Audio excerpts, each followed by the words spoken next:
Hello students, आज हम bryophytes के बारे में पढ़ेंगे। ब्रायोफाइट को पढ़ने से पहले हम देख लेते हैं कि ब्रायोफाइट दिखने में कैसे होते हैं, ताकि इसके बारे में जितनी भी जानकारी हम पढ़ें तो वो आसानी से समझ आ सके। तो पहले देखिए कि ब्रायोफाइट दिखते कैसे हैं। ये देखिए, ये ब्रायोफाइट्स की पिक्चर्स हैं कि ब्रायोफाइट दिखने में कैसा होता है। ऊपर आप देख रहे हैं ये दोनों जो पिक्चर्स हैं ये है मार्केंशिया की, और नीचे जो आप देख रहे हैं ये है स्फेरेगम की जो पिक्चर है। ये जो तीनों आप देख रहे हैं ये तीनों जो हैं वो है ब्रायोफाइट्स। अब हम ब्रायोफाइट्स के बारे में पूरा डिटेल से पढ़ते हैं। तो ब्रायोफाइट्स को पादप जगत के उभयचर कहा जाता है। और अब आपको सबको पता है उभयचर यानी जो भूमि पे भी रह सके, यानी स्थल पे भी रह सके और जल में भी रह सके। तो इनमें भी एक खास बात होती है कि क्योंकि ये भूमि पर जीवित रह सकते हैं, लेकिन अपने जनन के लिए, लैंगिक जनन के लिए प्राय जल की उपस्थिति अनिवार्य होती है। यानी ये जो पादप होते हैं इनको जो पादप जगत है उनके उभयचर कहा जाता है, क्योंकि ये भूमि पर तो उपस्थित रहते हैं लेकिन अपने जनन के लिए इनको पानी की आवश्यक होता है, और ये अपना जो लैंगिक जनन है वो जल में ही करते हैं, इसलिए उनको पादप जगत का उभयचर कहते हैं। अब ये कहाँ कहाँ पर पाए जाते हैं, तो ये नम छायादार स्थानों पर, गीली मिट्टी में, चट्टानों पर, कई बार विशाल जो वृक्ष होते हैं उनकी छाल आदि पर भी उग जाते हैं, उनके तनों पर ये पाए जाते हैं। तो ज़्यादातर ये जो है बहुत जो गीली जगह है, नमी वाली जगह है, वहाँ पर ये मिलते हैं, यानी वहाँ पर उगते हैं। अब इनकी संरचना कैसी होती है, अगर हम बाहर से देखें तो ये दिखने में कैसे होते हैं। तो मुख्यतः जो इनका शरीर होता है, पादप शरीर या तो थैलाब या पर्णाभ का होता है। थैलाब मैंने आपको पहले भी समझाया है।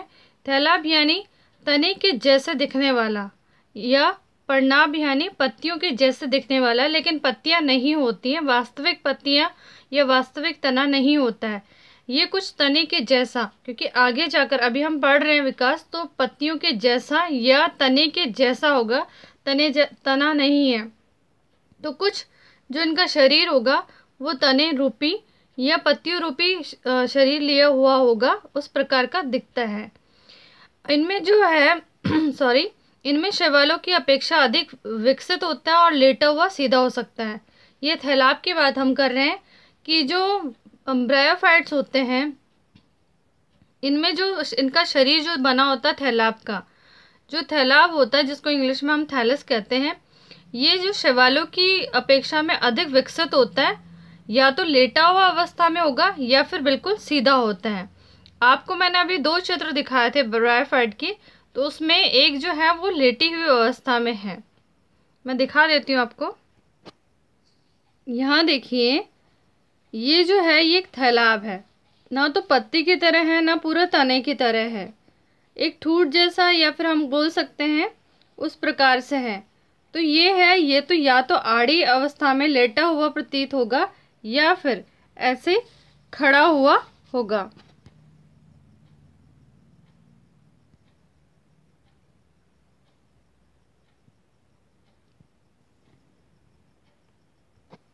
यानी अब इनका जो शरीर है वो शैवालों की अपेक्षा अधिक विकसित है।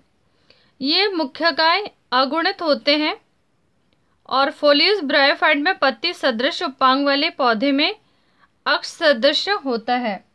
अब हमने देखा इनमें ये जो है इनका जो मुख्य शरीर है वो कैसा बन चुका है, अभी अगुणित हो चुका है।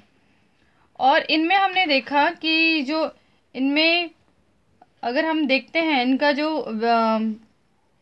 पत्तियां रूपी आपने देखा, तो कुछ पत्तियां जैसे उपांग इनमें पाए जाते हैं और जो तने रूपी उस पे लगे हुए होते हैं। तो हमने देखा कि पत्ती सदृश उपांग कुछ तने जैसे भाग पे लगे हुए होते हैं। इनमें वास्तविक पत्तियां, तने तथा जड़ की अनुपस्थिति होती है।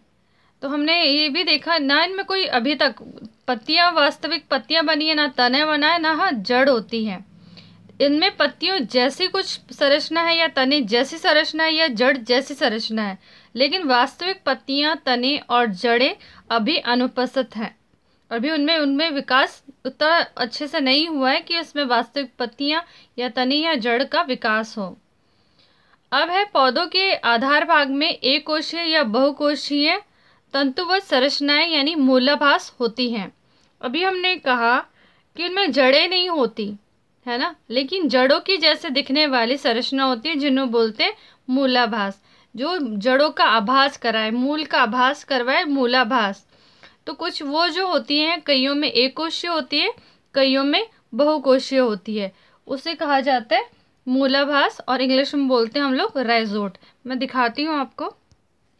ये देखिए संरचना में ये जो देख रहे हैं आप, ये जड़ों जैसे संरचना, ये है मूलाभास, ठीक है, जिसको इंग्लिश में बोलते हैं राइजोट। तो जड़ों जैसे संरचना है, जड़ नहीं है, कुछ जड़ों जैसी संरचना है जो किसी आधार भाग से जुड़ी हुई रहती हैं। ये जो है हमने बात की मूलाभास, हमने कहा ये एक कोशीय हो सकता है या बहुकोशीय हो सकता है। ये पौधों को भूमि में स्थिर रखने तथा जल अवशोषण का कार्य करते हैं। तो जहाँ पे भी ये ब्रायोफाइट लगे रहेंगे तो एक आधार से चिपकने या फिर उस पर स्थिर रहने के लिए ये मूलाभास जो है उसको जकड़ के रखते हैं और जल अवशोषण का भी कार्य ये करते हैं। अब है वृद्धि प्रजनन। वृद्धि प्रजनन को अगर हम सीधी भाषा में कहें तो कायिक जनन भी हम बोल सकते हैं कि इनमें जो है जनन किस प्रकार से होता है ब्रायोफाइट्स के अंदर। तो वृद्धि जनन यानी कायिक जनन हम बोल सकते हैं, या अलैंगिक की संरचना में भी ये आ जाता है। तो इनमें विखंडन अपस्थानिक कलिकाओं, ट्यूबर, अपस्थानिक शाखाओं, प्रोटीनिमा या जामी द्वारा होता है। तो इनमें देखिए जो है कई बार विखंडन के टुकड़े टूट के फिर उसके द्वारा बनना, अपस्थानिक कलिकाओं के द्वारा, ट्यूबर के द्वारा, या अपस्थानिक शाखाओं और प्रोटीनिमा तथा जामी द्वारा। जैमिक का जो है चित्र मैं आपको दिखाती हूँ, ये दिखने में कैसे हैं। तो यहाँ देखिए ये जो दो संरचना आपको दिख रही है कप जैसी, इनको बोलते हैं गैमी, या जो है हम लोग बोल सकते हैं जैमी। इनके टूटने से भी नया जो है ऐसा ब्रायोफाइट विकसित हो सकता है। इनको लिखा है ना जैमा कप, तो ये जो जैमी है इनके द्वारा भी नया जो है कायिक प्रजनन के द्वारा एक नया ब्रायोफाइट बन सकता है। अब है लैंगिक प्रजनन।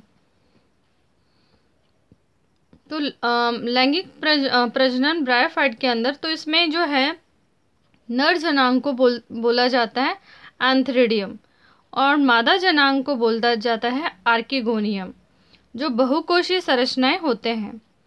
एंथ्रेडियम और आर्किगोनियम का निर्माण या तो एक ही थैलस पे हो सकता है या अलग अलग थैलसों पे भी हो सकता है। फिर से समझिए, देखिए नर जनांग को बोला जाता है एंथ्रेडियम, और एंथ्रेडियम से जो नर जनांग जो विकसित होंगे, यहाँ हम बोल सकते हैं नर युग्मक जिसका विकास होगा उसको बोलते हैं एंथ्रोजोइड्स या पूमणु, और मादा जनांग जो है उसको बोला जाता है आर्किगोनियम, और उससे जिस युग्मक का निर्माण होगा उसे बोला जाता है अंड। एक बार हम डायग्राम में भी देख लेते हैं कि कैसा होता है ये। यहाँ देख लीजिए, ये जो है इसको स्त्रीधानी, आपकी पुस्तक में लिखा होगा, जो हिंदी बुक्स हैं उनमें लिखा होगा स्त्रीधानी, ठीक है, और यहाँ पे लिखा होगा पुधानी, ठीक है। तो आप उसको लर्न करने के लिए आप स्त्रीलिंग और पुल्लिंग से याद रख सकते हैं कि जो है पुधानी यानी जिसमें नर भाग है, स्त्रीधानी जो स्त्री भाग वाला जो है पादप है, ब्रायोफाइट है। तो जो है पुधानी जिसे हम इंग्लिश में बोलते हैं एंथ्रियोपोर, और जो है स्त्रीधानी जिसको बोला जाता है आर्किगोनियम या आर्किगोनियोफोर।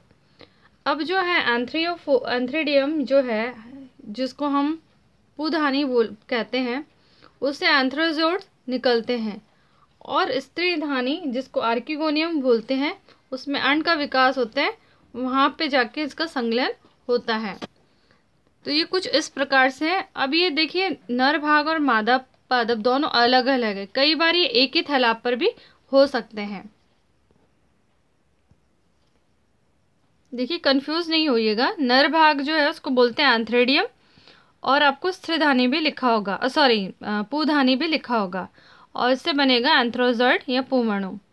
मादा जनांग जिसको आर्किगोनियम भी आर्किगोनियम बोला जाता है, और यहाँ पे स्त्रीधानी भी बोला जाता है, जिससे क्या बनेगा, अण्ड। अब है हम बात कर रहे हैं पूधानी। अब देखिए यहाँ शब्द आया ना पूधानी, पूधानी मतलब है एंथ्रेडियम। एंथ्रेडियम के बारे में हम बात कर रहे हैं। तो ये एक छोटी व्रंत युक्त गोलाकार या गद्दाकार संरचना होती है। इसके चारों ओर बंध्य कोशिकाओं का जैकेट पाया जाता है। पुंमणु मात्र कोशिकाओं से पुंमणों का निर्माण करते हैं और ये द्विकक्षाभियुक्त चल संरचनाएं होती हैं। अब अभी हमने यहाँ बात की, जिसकी हमने बात की एंथ्रेडियम की।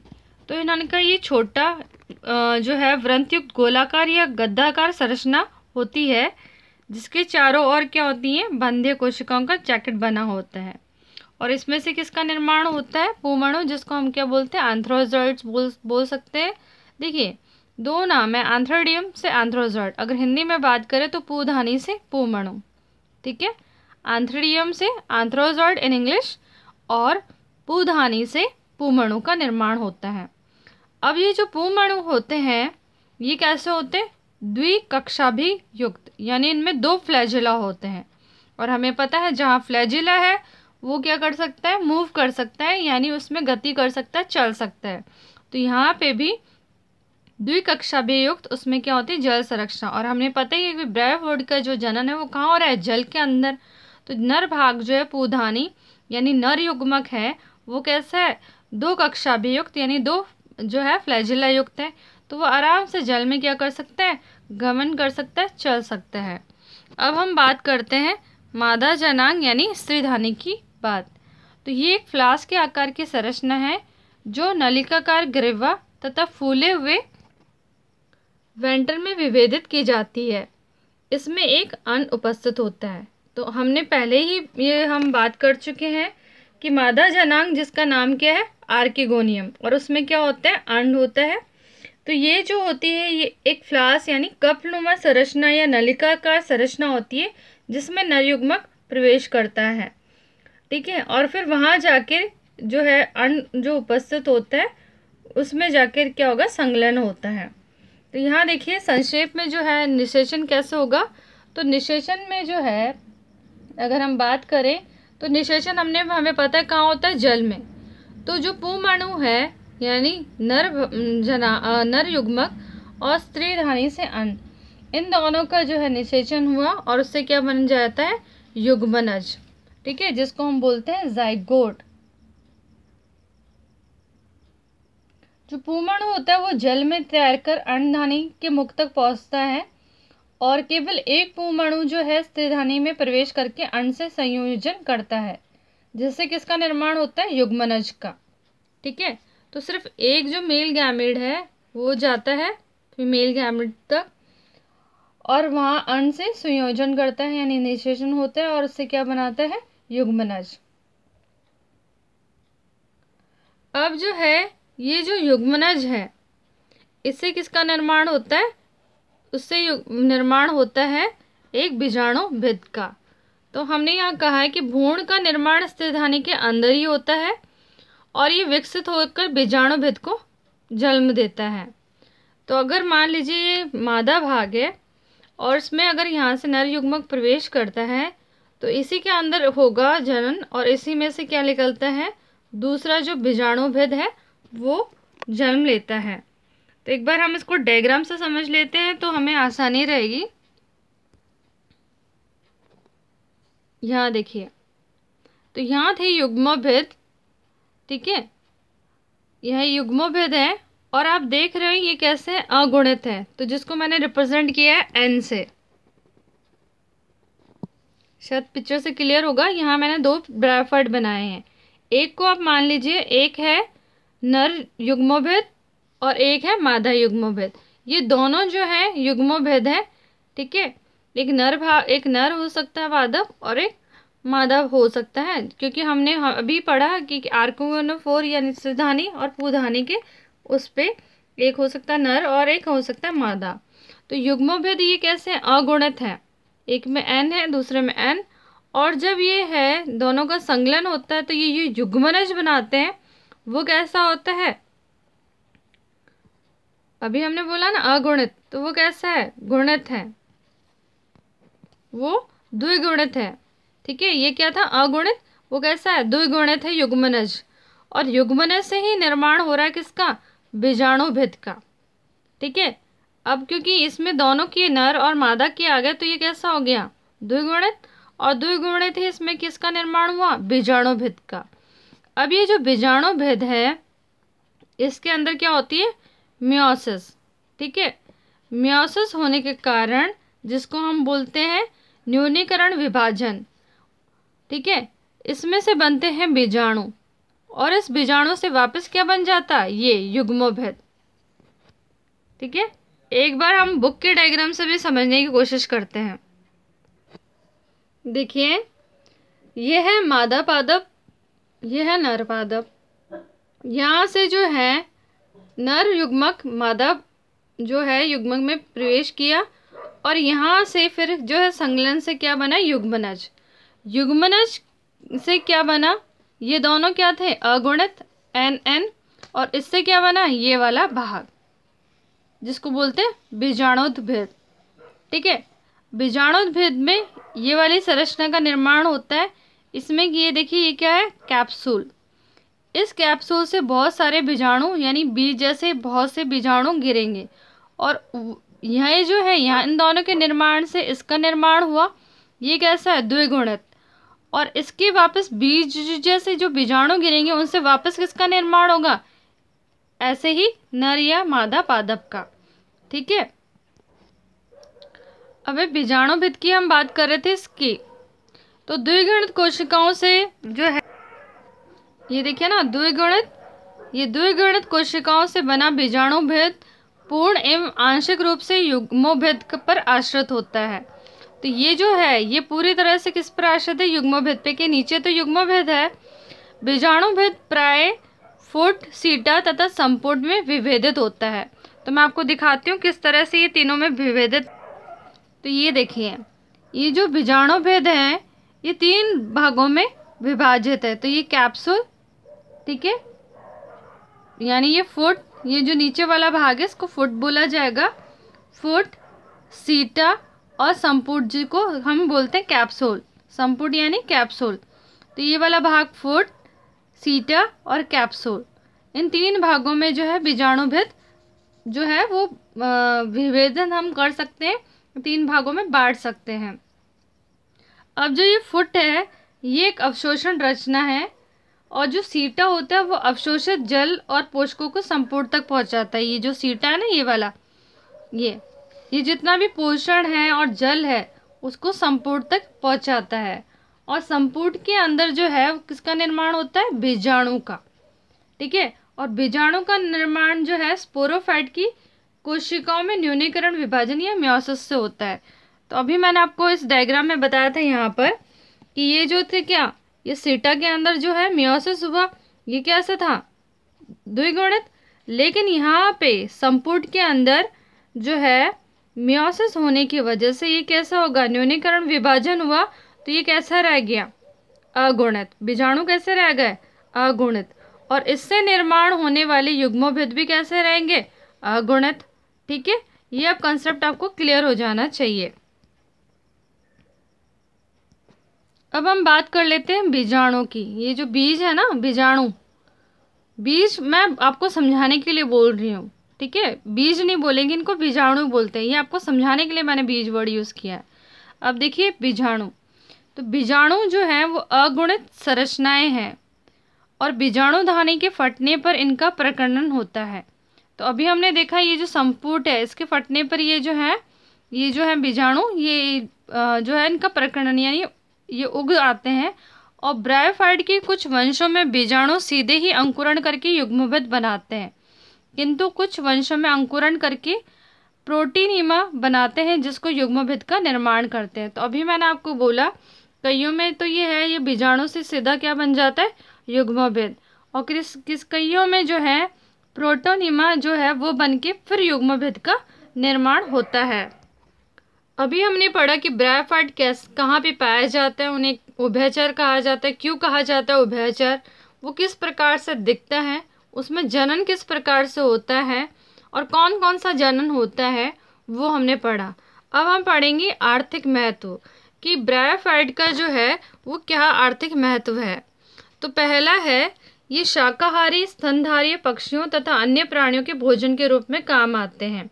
तो हमें पता है जो ब्रायोफाइट है वो कहाँ पर उगाते हैं, नमी वाले स्थानों पर, चट्टानों पर, पेड़ों पर, यहाँ पर, और बहुत छोटे होते हैं। तो जो भी शाकाहारी हैं, कुछ शाकाहारी स्तनधारी जो होते हैं, बहुत जो चारा चरने वाले जानवर हैं, कुछ पक्षी हैं, चिड़िया हैं और कुछ प्राणी हैं, वो उन्हें भोजन के रूप में ग्रहण करते हैं, है ना। फिर है दूसरा जो है वो है, इनकी एक प्रजाति है ब्रायोफाइट की जिसका नाम है स्फेग्नम।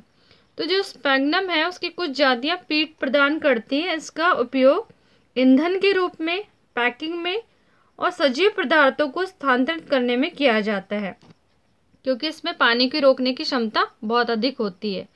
तो जो दूसरा जो है कुछ ब्रायोफाइट जिसको स्फेग्नम कहा जाता है, पीठ यानी अगर उसको ठोस रूप में एक ईंट जैसी संरचना बन जाती है जिसको ईंधन के रूप में काम में लिया जा सकता है। अगर वो खुले अलग अलग करके हो तो कुछ रेशे जैसे जो है, आपने देखा होगा पैकेजिंग में जैसे कुछ रेशे आते हैं, तो वो पैकेजिंग के रूप में भी, और कई बार कुछ जो सजीव पदार्थ होते हैं उनकी पैकिंग के रूप में भी उसको यूज़ किया जाता है, क्योंकि इनमें पानी की रोकने की क्षमता बहुत अधिक होती है। तीसरा है, इनका पारिस्थितिक दृष्टि से बहुत महत्व है, क्योंकि लाइकन के साथ मॉस पहले सजीव हैं जो चट्टानों पर उगते हैं और ये चट्टानों को अपघटित कर उसे उच्च कोटि के पौधे में उगने में अनुरूप बनाते हैं, अर्थात अनुक्रमण में मदद करते हैं। अभी देखिए मैं अनुक्रमण शब्द भी आपको समझाऊंगी, पहले ये समझ लीजिए कि पारिस्थितिक दृष्टि से कैसे महत्वपूर्ण है। तो आप एक बार चट्टानों का जो है, एक बार चट्टान को इमेजिन कीजिए। चट्टान यानी उस पर कुछ भी नहीं उग सकता है, एक पत्थर जो है उससे बनी हुई चट्टान है। लेकिन जब उस पर लाइकन के साथ ये मॉजेस उगती हैं, मॉजेस हमने कहा ना ब्रायोफाइट के प्रकार हैं, तो ये घास नुमा रहती है और उस पर पूरी अच्छे से छा जाती है। जब उसकी छाने के कारण इसमें हमने कहा क्या होते हैं, राइजोट होते हैं, और राइजोट में इनमें कुछ ना कुछ जो है केमिकल रिएक्शंस बोल सकते हैं हम लोग, कुछ रसायनों की वजह से इसमें क्या है, चट्टानों में अपघटन होता है और वो कुछ भूरे के रूप में कुछ हल्की उसमें जो है परिवर्तित हो जाती है, और उसमें आसानी से बाद में जो है धीरे धीरे पौधे उगना शुरू होते हैं। तो ये जो चट्टानें हैं पहले थोड़ी दरार उनमें होगी, फिर कुछ भूरा जैसा बनेगा, कुछ जो है थोड़ा बुरा रूप में होगी, धीरे धीरे करके हम देखते हैं कि वो रेत जैसा बनना शुरू हुई है। रेत लेकिन कंक्रीट लिए हुए होगी, लेकिन धीरे धीरे हम देखेंगे कि एक जो चट्टान थी जिस पे कुछ भी वीरान जो थी उस पर कुछ भी नहीं उग पाता था, उस पर अब पौधे उग पाते हैं। तो ये जो पूरी स्थिति है जहाँ एक कुछ भी नहीं था, वीराना सा था, मतलब कुछ भी नहीं, बंजर जैसा था, लेकिन अब वह धीरे धीरे कुछ सालों बाद, ये एक दिन की प्रक्रिया नहीं, कई सालों की प्रक्रिया है, कुछ सालों बाद देखते हैं कि वहाँ पर पादप उग आया है, उसको कहा जाता है अनुक्रमण। तो ये पारिस्थितिकी दृष्टि में एक बंजर जगह को जो मॉजेस है वो आगे जो उच्च प्राणियों के उगने में सहायक होते हैं, मदद करते हैं। तो पारिस्थितिक दृष्टि से बहुत महत्वपूर्ण है। चौथा जो है, मॉस मिट्टी पर एक सघन परत बना लेते हैं और वर्षा से मृदा अपसरण को रोकते हैं। अपसरण यानी जो मिट्टी ऐसे बहकर चली जाती है उसको रोकते हैं, ये बांध के रखते हैं, क्योंकि एक बेड की तरह पूरा छाए हुए रहते हैं मिट्टी के ऊपर। तो जो मिट्टी को है बांध कर रखते हैं, जिससे जो मिट्टी है, जो खनिज मिट्टी है या उर्वरक जो मिट्टी है, उपजाऊ मिट्टी है, वो ऐसे ही पानी में बहकर ना चली जाए। अब हम आगे आने वाले वीडियो में पढ़ेंगे ब्रायोफाइट के प्रकार जो है लीवरवर्ट और मॉजेस। तो अभी के लिए वीडियो यही एंड करते हैं। Thank you.